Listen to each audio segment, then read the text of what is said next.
Can AI replace our creativity, or is it just there to enhance it? Is it just something that's going to get everyone from a 0 to a 5? Or can it bring someone who's a 5 in creativity to a 10? And what does this mean for our future of content consumption?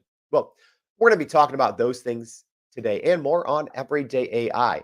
Welcome. My name is Jordan Wilson, and I'm your host of Everyday AI. We're a daily live stream, podcast, and free daily newsletter helping everyday people like you and me not just learn generative AI, but how we can all actually leverage it to grow our companies and to grow our careers. So, if you're joining us live, thank you. If you're on the podcast, make sure, as always, check the show notes. So look in the episode description. We have a lot of other great resources for you to check out. So one of those resources is our website. Every single day, people don't know this. Yeah, there's actually a newsletter written by me, a human.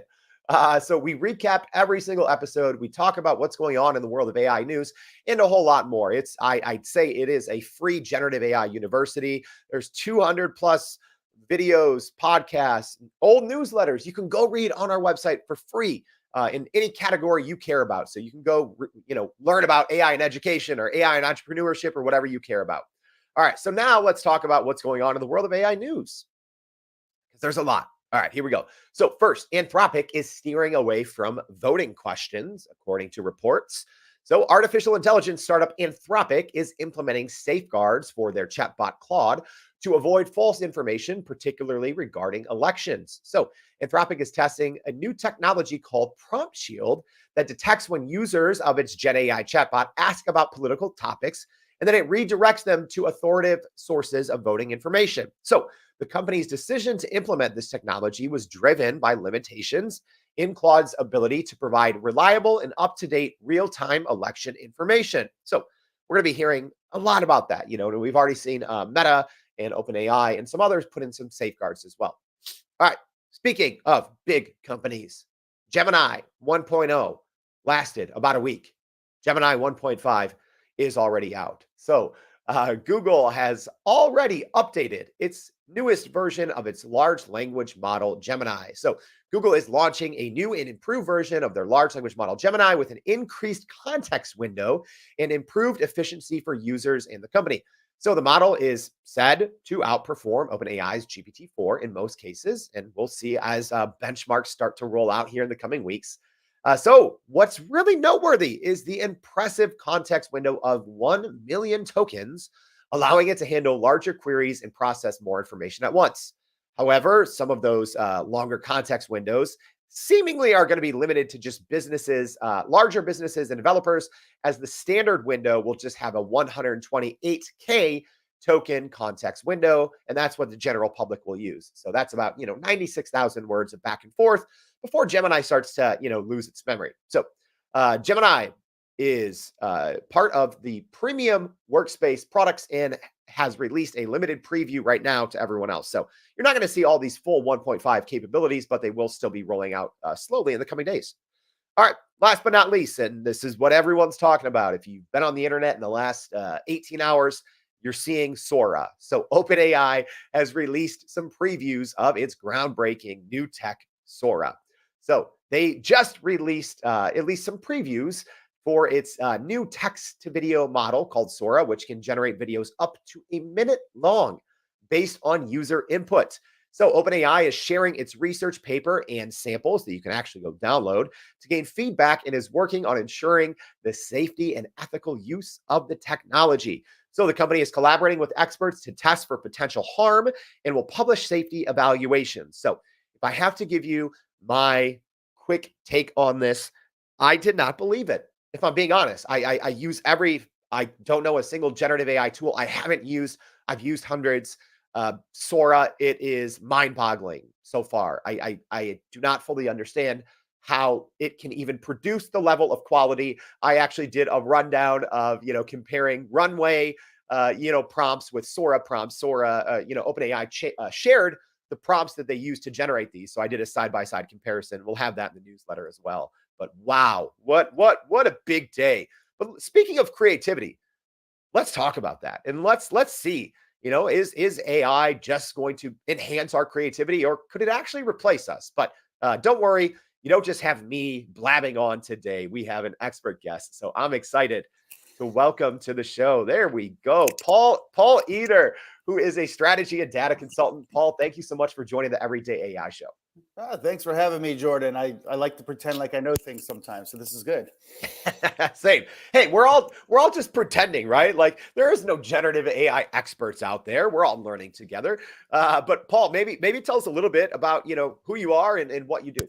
Who am I? Well, I've been in the kind of the data and stats world for the past 20 years. I got a PhD in social psychology, which is, I say it's the study of normal people, if that exists.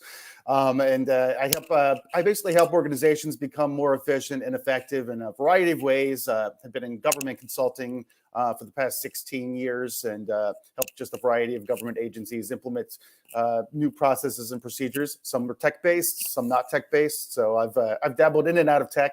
But over the past year or two, I've really gotten more into the AI space. And I'm curious. With someone with more of a data background, right? Mm-hmm. A lot of people, when AI came out, or quote unquote came out, but when it became popularized with these text to blank models, a lot of people just went down deeper in their own, kind of niche, right? So, I'm curious, even for you, with a data background, kind of what pushed you to look at the creative side, as well when generative AI started to popularize. Well, this is where I'm kind of a marriage of the left brain and right brain, right? I view myself as kind of a data poet. So it's the art meets science aspect of data, and I also kind of write poetry on the side, and I kind of do my own journaling and writing and things like that. So what really flipped the switch for me is when the large language models came into existence, and it's also the like the art models that Midjourney has and things like that, and it just blew my creative mind, and it really made me less of a AI is a tech world thing to AI is an everyday thing. So look at that plug. Yeah, no, absolutely. And hey, as a reminder for our live stream audience, thank you for joining us, everyone from Tara and Chris. We got people from all over. Daniel joining us from Buffalo. Thank you. But let us know, what questions do you have with AI and creativity? And let's maybe start at the end, Paul. So like, what is your overall take on AI? Is it going to replace creatives, or is it just going to help people, be more creative? Well, I'll start, again, a little bit more of a background. I wrote my dissertation on creativity and how people and organizations can be more creative. So this has been something I've been studying for a while. And over the past year and a half, as this has become more popular, I've gotten in a lot of conversations, and probably my most, I guess, interesting conversations on social media, especially LinkedIn, have been in this realm, where there's people strongly on both sides where, hey, these new AI models, these are very creative, they're so creative, I'm afraid they're going to take over the world, versus, oh my gosh, my kindergartner could create this in the garage in a couple hours. What's the big deal here? The conclusion that I've come to is that in a lot of cases, people are confusing the act of creating with creativity itself. And they're substituting the concept of speed for creativity. Just because a tool can produce something that is, passable or acceptable within 30 seconds, it doesn't mean that something that's passable is creative, or that it took creativity to produce it. I always go back to what's the academic definition of creativity, and it's really a combination of two things. It's something that's novel, that's also useful.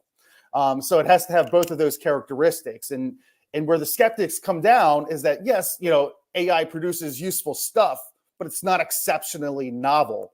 And in terms of, some of the, words that it produces, it borrows, it uses from other sources, some of the pictures and images it borrows. So in that aspect of it, it's producing something you can use, but isn't entirely new. You know what? That concept there, I think, is important because, even when we think of different generative AI tools, a lot of them, in order to produce this, they're really just kind of recreating, right? They're Mhm, recreating what's in their training data. Most mhm. companies don't say, but presumably it's anything that's ever been on the open internet, any image, I mean, any video. You can almost And I'll safely stop you. I think humans do that too, but that's just my bias. yeah, yeah. So, but I guess my thought is right. So, Mhm, as this improves, right? Because anyone that as an example, used Midjourney 4 and then Midjourney mhm, 5 and now Midjourney 6, right? mhm, The outputs are obviously getting better and better. So then I guess when it comes to speed and quality, what we just talked about there, what happens, right? When not only the speed obviously has caught up, but then what mhm. happens when the quality, when it's not, 1 out of 10 are usable? What happens when it's 10 out of 10? Does that change the I guess answer to if creativity is just an enhancer or a replacement? Well, you're speculating, and so in that regard, I'm still a skeptic, right? I know AI can produce great things, and it's going to produce things that I use all the time. But one of the things that I've been using it for is coding. I've gone from not being a coder to being a Python coder. But one of the frustrations that I have is that it constantly forgets the context or takes out things that I've said to include and things like that. So just from a usability standpoint and my personal experience with it, it feels like the bugginess of the output in terms of being anything greater than average isn't quite there yet, nor something I can fathom. So at this point, even looking at ChatGPT 4 versus 3.5, there were researchers that took a look at divergent thinking tests and how well they performed on them. ChatGPT 3.5 performs at about an average person level, whereas ChatGPT 4 is a slightly above average person level. Whether will AI get to the super genius level? I don't know, but right now I'm happy with the slightly above average human level, and and that's a comfortable place for me. But I don't think it's something where I'm going to take the experts on my consulting teams and replace them with AI, because I want people who are experts, not slightly above average people on my team. Sure. And I'm curious, so let's go back to a little bit because you said that you did your dissertation on creativity. Yeah. I want to explore that a little bit more. So Mhm. like first of all, can you tell us a little bit more about when this was, but also how do you think, or maybe not, do you think if you did the same dissertation today or next year, do you think it would have come out any differently? Do you think that your, like background and research would have changed the outcome of kind of what your dissertation concluded? Well, my dissertation was in about 2008 timeframe, 2007, 2008 timeframe. 2007. Yeah, 2007. I'm going, you're asking me to think about timelines here. And it really pertained, a lot of the assessment of creativity was supervisor assessment of employees and how creative those employees were. Now, if an employee is kind of in the background using some Gen AI and they typically weren't the most creative person. Maybe their supervisor doesn't know they're using it now and is getting wowed. So maybe there's a slightly difference there, slight difference in how the people would be rated. But in the end, what I find is that people who are really not oriented towards being super creative tend to not even care about Gen AI anyway. It's really the creative class who's getting really jazzed about this stuff and using it. So even though it can make people who are generally not creatively oriented get to average, they seem to not really care about it. And that's just my personal experience. And then, so with that in mind, right? Because Mhm, these all of these generative AI tools are just getting very, very powerful, right? Like mhm, even, we talked a little bit about the new OpenAI Sora model, right? That was mhm. just released, about 18 hours ago. You know, do you think that that's going to change this, right? Do you think that this is going to, not just like, people are dabbling and, someone who's, not at all creative and they're like, not too jazzed about it, as you said, do you think that's maybe just because it made people average? But if it does make people, or if it has the capabilities to make people above average, do you think then that those non-creative people are all of a sudden going to be, hey, we're going headfirst into this, AI creativity thing? I don't know whether they'll go head first, but their supervisors may think that they can be replaced with it. So if you can use GenAI to get an average to slightly above average employee, why would you have a slightly below average employee anymore? And so I think that's where some people's fear is hey, is AI going to replace us? And in the end, it could replace you if there are certain leaders who kind of believe all employees are average and replaceable cogs. It's unfortunate, but that is really a mindset that some people have. And if a leader has that mindset, they can make the decision, well, I can save a lot of money by firing all these people, and not really notice that their complete output has turned to average versus when it wasn't before. So there is going to be some of that. And there already has been some of that where some, I know, notable news organizations trying to generate AI articles and then getting slammed for it because it's such poor quality. Yeah, let's talk about that, right? Because Yeah.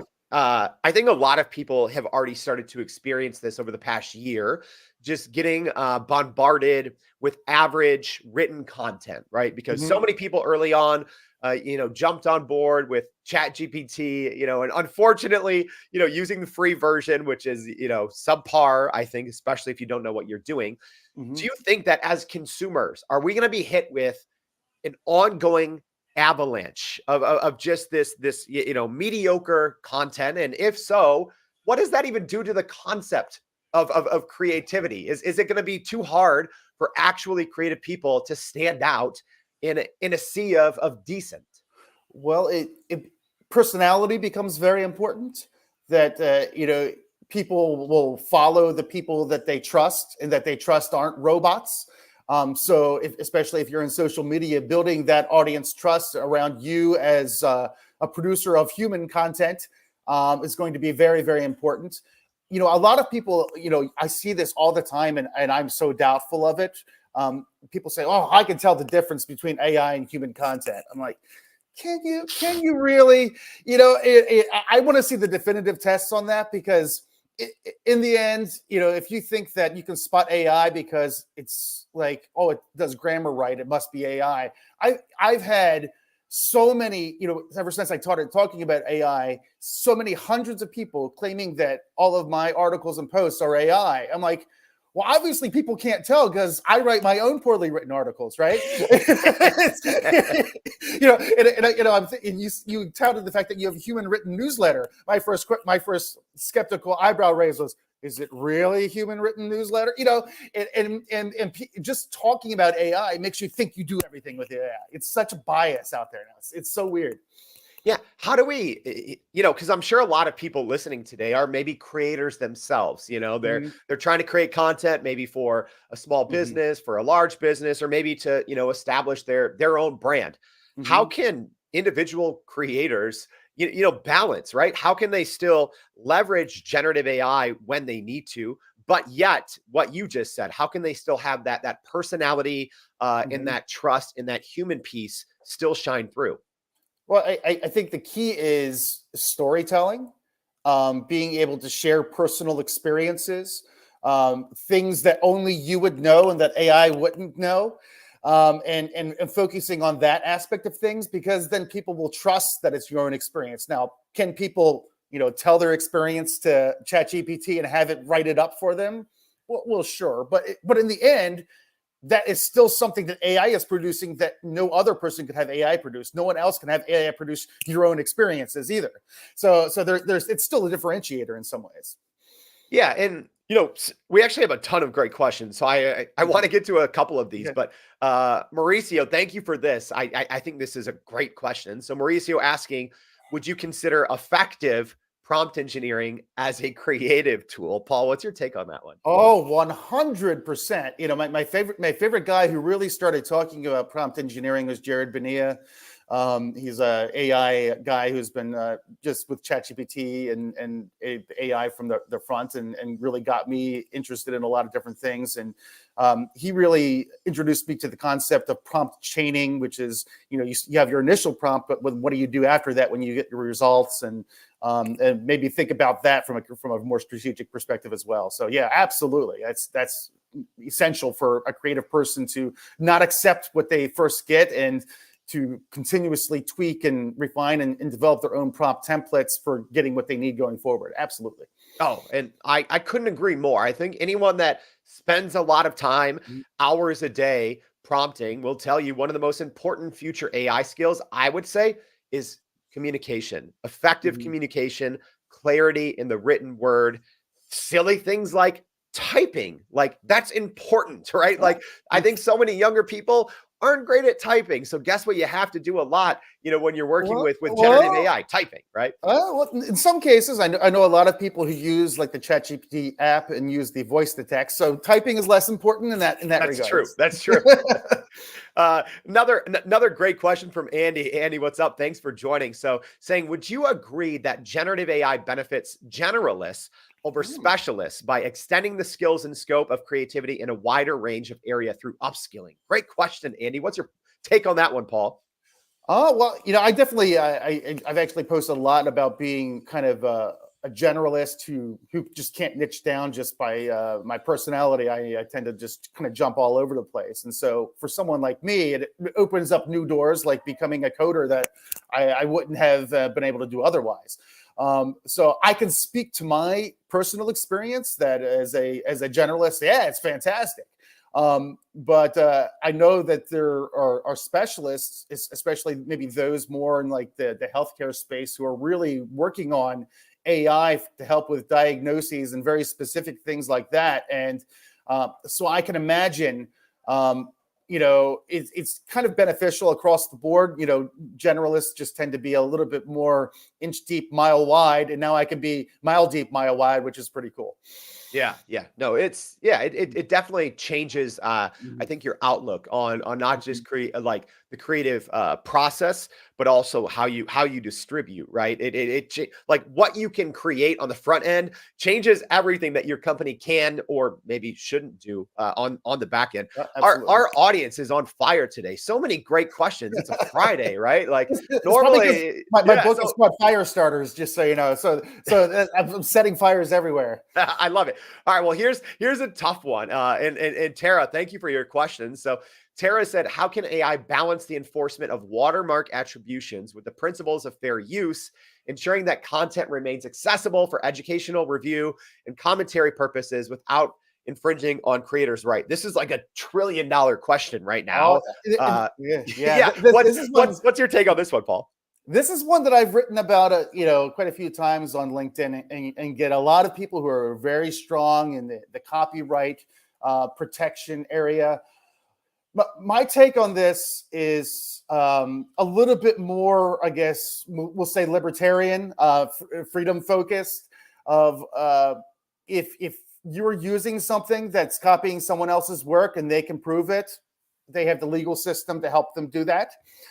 Something is not copied and not unattributed unless the lawyers say so and the judge says so. And so it's kind of, I'm more of a legal system absolutist on this, that if you think you're being infringed, take it to court.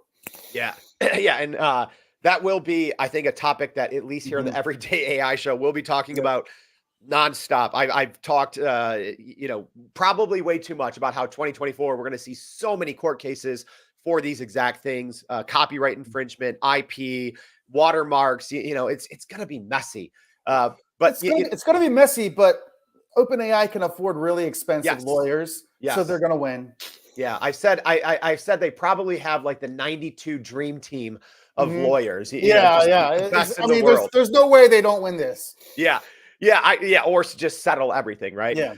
So Paul, another good question here from Daniel, and especially I think with your background, your dissertation on creativity, I would love to hear your answer on this. So Daniel asking, do you think generative AI will be its own course in school, or will it become part of curriculums in every class?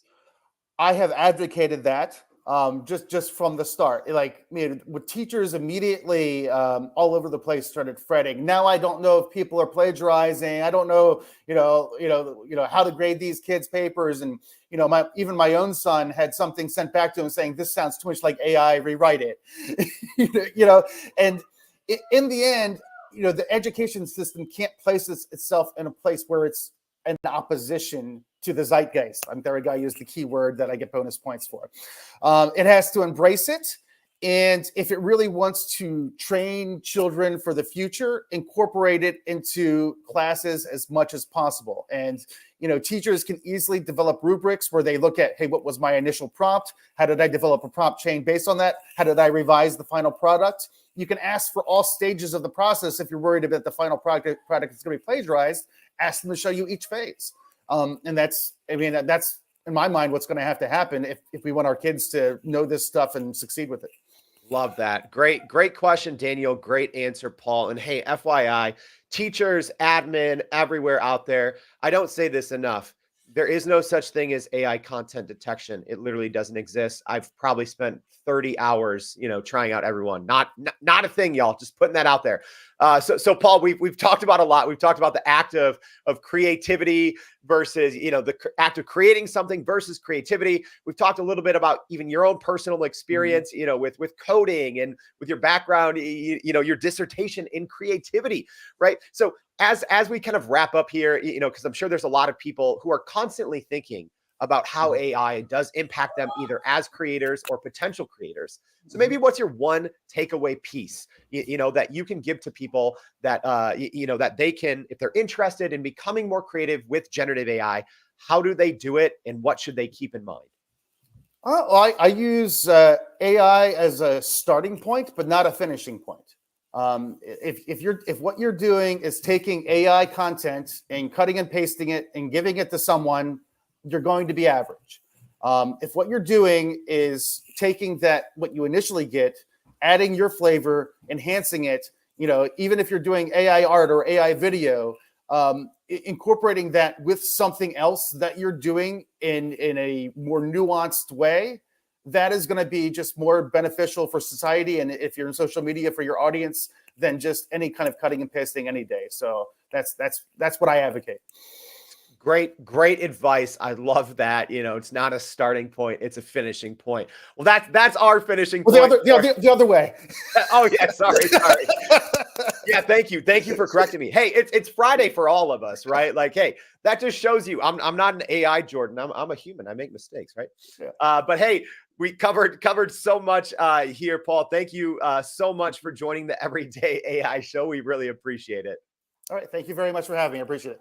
And hey, as a reminder, that we covered a lot. So make sure you go to youreverydayai.com, sign up for that free daily newsletter. We're going to be recapping what Paul and I talked about today, as well as a lot of other things, all that news we talked about and a lot more. Thank you for tuning in, and we'll see you back for another episode of Everyday AI. Thanks, y'all.